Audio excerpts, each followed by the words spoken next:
రాజేష్ గారు మంచి హీరో అయ్యారు.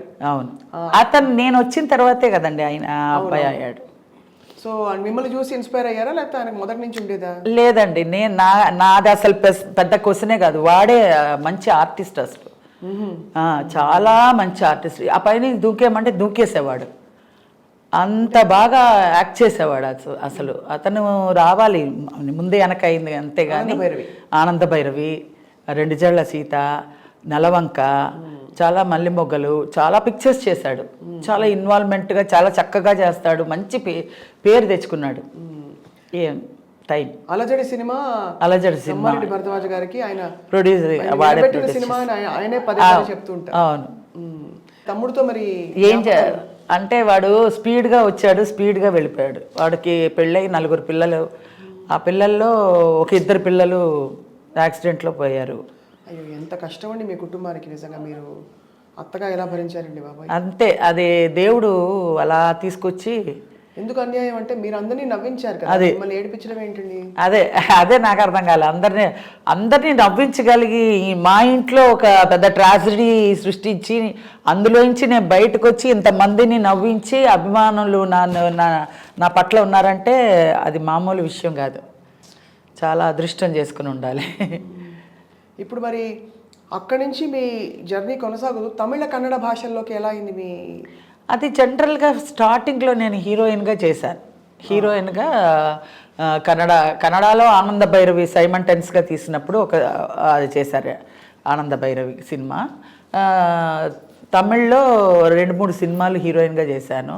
మలయాళంలో ఒక 4-5 సినిమాలు చేశాను. అన్నీ హీరోయిన్గా చేశాను. బట్ ఎందులో క్లిక్ అవ్వాల, అప్పుడే మన జాతకం తెలిసిపోయింది హీరోయిన్గా మనకి రాదు అనేసి. ఇంకా ఈ జంజాల గారితోటే అసలు కామెడీగా టర్న్ అయింది. కామెడీగా నేను ఒక సినిమా చేశాను ఫస్ట్, బాపయ్య గారిది, నిగురు కప్పిన నిప్పు. పెద్ద ప్యాడింగ్ అదే. మొత్తం శివాజీ గణేశన్ గారు అందరూ చాలామంది ఉన్నారు. మొత్తం ఫటాఫట్, జయలక్ష్మి, వీళ్ళందరూ చాలామంది. ఇప్పుడు నేను చేసిందే ఆయన నగేష్ గారితో కాంబినేషను. మా అమ్మ నాన్న అల్లూరు రామలింగయ్య గారు, గిరిజ, మాది సెట్ అనమాట. బాపయ్య గారు నేను ఫస్ట్ ఆయన నేను వస్తానే ఏంటంటే మామూలుగా క్యారెక్టర్ ఇదమ్మా అన్నారు. అంటే నేను నవ్వించడం అండి, నాకు నవ్వించడం కానీ క్యారెక్టర్ కానీ ఏది రాదండి. మామూలుగా క్యారెక్టర్ ఏదైనా ఇస్తే చేసుకొని వెళ్ళిపోతాను, కానీ ఆడియన్స్ నవ్వించడం అంటే మామూలు కాదు కదండి. అది వెకిలిగా ఉండకూడదు, పిచ్చి పిచ్చిగా ఇలా అన్నీ పెట్టుకుని హిహి అని వెకిలిగా ఉండకూడదు, నేను చేయలేనండి అన్న. అలా అనకమ్మా, కామెడీ అయినా ఏదైనా సరే, పేతాస్ అయినా ఏదైనా సరే, విలనిజం ఏదైనా సరే, క్యారెక్టర్ ఇచ్చిన తర్వాత చెయ్యను అని చెప్పకూడదు. ఆయన ఎవరు, ఆయన చెప్పాల్సిన అవసరం ఏంటి? ఆ బాపయ్య గారు అందులో అంత పెద్ద డైరెక్టర్ గారు, ఆయన చెప్పడం అసలు మామూలు విషయం కాదు. అలాంటి ఏ క్యారెక్టర్ అయినా సరే నువ్వు ఎస్ అని చెప్పాలి.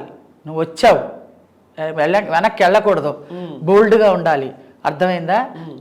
నేను చెప్తున్నాను, అలా చెయ్యి అంతే అన్నారు. ఆ క్యారెక్టర్ చేయించారు, బాగా వచ్చింది. కానీ ఆ సినిమా హిట్ అవ్వాల. అందులో చెప్పి చేయించిందే ఆయనే, నిగురు కప్పిన నిప్పు కామెడియన్గా. తర్వాత జంజాల గారు, రెండు జళ్ళ సీత నుంచి. ఆ తర్వాత మళ్ళీ నేను వెనక్కి తిరిగి చూడలేదండి. ఫట సినిమాలు వచ్చినాయి. ఏంటి శ్రీవారికి ప్రేమలేక, తర్వాత ఎన్ని సినిమాలు, ఎన్ని సినిమాలు చేశారండి మొత్తం? ఒక 10 సినిమాలు చేసి ఉంటా. సో మెయిన్ ఆయనే మీకు ఆల్మోస్ట్ మెంటర్ అంటే ఒక? అవును, అది ఆయన ఒక ఇది లేకపోతే ఈరోజు శ్రీలక్ష్మి లేదు. అలా నేనొక్కదాన్నే కాదండి, మా రాజేష్ని నిలబెట్టాడు, చాలా నరేష్ని, ముచ్చర్ల అరుణని, చాలామందిని, పూర్ణిమని, చాలామందికి లైఫ్ ఇచ్చాడు ఆయన. సుత్తివేలు వీరభద్రరావు ఎలా ఉండేవారు? అసలు సీరియస్గా ఉంటాడండి ఆయన. ఏమి చెప్పరు, ఎవరితో మాట్లాడడం, నవ్వించడం అని ఏమి ఉండదు. ఆ వర్క్ పరంగా వర్క్ అయిపోయింది అనుకోండి, అందరు ఇలాగ ఫుల్గా అందరు కూర్చోబెడతారు, అందరితో జోయల్గా మాట్లాడిస్తాడు. ఎవరైనా కొత్తగా వేషానికి వచ్చారనుకో వాళ్ళ ఆట పట్టిస్తాడు. ఇంకా ఆయన ట్రాలీ వేయండిరా, ఉత్తినే అలా యాక్ట్ చెయ్యి, బరబర తిప్పండి. గోపాలరెడ్డి గారు అందరూ కెమెరా యాక్ట్ చేస్తుంది, చెయ్యి అనే వాళ్ళు, వాళ్ళ ఇష్టానికి వాళ్ళ ఇన్వాల్వ్మెంట్లో వాళ్ళ నటించేసేవాళ్ళు. సార్ నాకు ఒక వేషం ఇవ్వండి సార్, రేపు వచ్చేనా అంటే అని అంటారు వాళ్ళు. అంత అలాంటి క్యారెక్టర్స్ వైజాగ్లో చాలామంది ఉన్నారు. వాళ్ళందరినీ పెట్టుకొని ఆ రోజంతా కాలక్షేపం చేస్తారనమాట. అలా జోయల్గా ఉండేవారు. కానీ వర్క్ పరంగా టేక్ అయింది, ఇది బాగా చేసావని కూడా చెప్పరు. ఇలా ఇలా ఇలా పెట్టుకుని చూస్తారు, అయిపోయింది అనగానే కట్ అనేసి ఈ తుండి ఇలా వేసుకుని వెళ్ళిపోతారనమాట. ఏంటి బాగా చేశానా, ఏమైంది, టేకా కాదా అనుకుంటూ వెళ్తూ ఉంటాను. కెమెరా వెళ్ళిపోయింది కదా రా అనేవారు. ఇలాగే ఈవీవి సత్యనారాయణ నన్ను ఆట పట్టించేవాడు. ఏంటంటే అన్నీ ఇలాగే ఉంటాను కదా, అందుకని నేను కూడా ఒక ఆర్టిస్ట్గా ఒక ఒక బందాగా ఉండాలి. అది అంతా మనకేం తెలీదు, అసలు ఏం లేదు. నేను యాక్ట్ చేస్తున్నాను అంతే, పరిగెట్టడం, ఎక్కడ పడితే అక్కడ వాళ్ళు చెప్పడం చేయడం, అలాగే జోయల్గా జరిగిపోయిందండి. ఈరోజు ఒక క్యారెక్టర్కి ఇంత కష్టపడతారా, ఇంత కష్టంగా ఉందా, నేను ఎలాగ చేశానో నాకే తెలీదు. అన్ని సినిమాలు ఒక రోజుకి 3 క్యారెక్టర్స్ చేసుకుంటూ వెళ్ళిపోయాను. అసలు నిజంగా నేను ఎలా చేశాను అనేది నాకు బెరకిల్ అనమాట. నాన్నగారు ఇంత గర్వపడి ఉంటారు పైనుంచి చూసి కదా. రాజేష్ని కానీ నన్ను కానీ చాలా సంతోషపడేవారు. ఏంటంటే ఆయన పేరు చెడగొట్టకుండా మేము నిలబెట్టుకొని ఈరోజు ఇండస్ట్రీలో శ్రీలక్ష్మి రాజేష్ అంటే మంచి పేరు. అది కాకుండా రాజేష్ కూతురు కూడా ఇప్పుడు ఐశ్వర్య రాజేష్, అమ్మాయి కూడా మంచి పేరు తెచ్చుకుంది. ఇండస్ట్రీలో పేరు తెచ్చుకోవడం డబ్బు సంపాదించే అంత ముఖ్యమైన విషయం కాదు, పేరు తెచ్చుకోవడమే పెద్ద విషయం.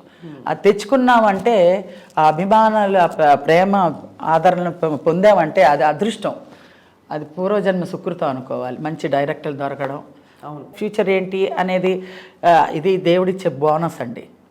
దీని గురించి మనం పెద్ద ఆలోచించక్కర్లా. శ్రీలక్ష్మి గారు అప్పట్లో మీ హిట్ పేరు సుత్తివేలు గారు, వీరభద్రరావు, సుత్తివేలే, బ్రహ్మానందం గారు కూడా ఉన్నారు. నెక్స్ట్ బ్రహ్మానందం, ఫస్ట్ సుత్తివేలు గారు, నేను ఇన్నోసెంట్ భార్య, గడుసు మొగుడు అంటే ఈయన. అవన్నీ బాగానే వచ్చినాయి.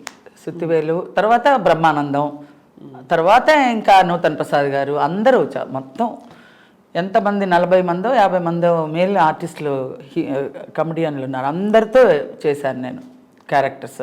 సత్యనారాయణ గారు, రావు గోపాలరావు గారు, మారుతిరావు గారు, ఎంఎస్ గారు, ఏవిఎస్ గారు, మొత్తం ఎంతమంది మెయిల్ ఆర్టిస్టులు అందరితోటి క్యారెక్టర్ చేశాను కమెడియన్గా. వాళ్ళందరూ ఏమనేవారు అంటే, యూజువలీ ఒక స్త్రీగా మీరు మొత్తం సీన్ అంతా ఇప్పుడు మీరుంటే ఎవరిని చూసే పరిస్థితి ఉండదు. మీరు బ్రహ్మానందం గారు అన్నప్పుడు అప్పుడు పోటాపోటీగా అఫ్ కోర్స్ మిగతా వాళ్ళందరూ కూడా చాలా సీనియర్ ఆర్టిస్టులు. అయితే మీ ఇద్దరికి మీరు బ్రహ్మానందం గారు ఉన్నారంటే మాత్రం భలే పండేది. అదే వాళ్ళు ఎలాగన్నా డామినేట్ చేద్దాం అనుకుంటారు, కానీ నేను చేయనట్టుగానే సరే చేయండి అని లాస్ట్ వచ్చేసరి టక్ అంటాను, మొత్తం ఆ ఫ్రేమ్లో నేనే మిగులుతా. అంతే అది అయిపోయినాయి అండి, అది అయిపోయినాయి కదా. ఒకసారి ఒక ఎగ్జాంపుల్ చెప్తాను. రాజేంద్ర ప్రసాద్ గారు, రేలంగి నరసరావు గారు సినిమాలో మేము మొత్తం అందరు ఆర్టిస్టులు వరుసగా ఉంటారనమాట. ఉండి అందరూ లాస్ట్లో నాకు డైలాగ్ వచ్చింది.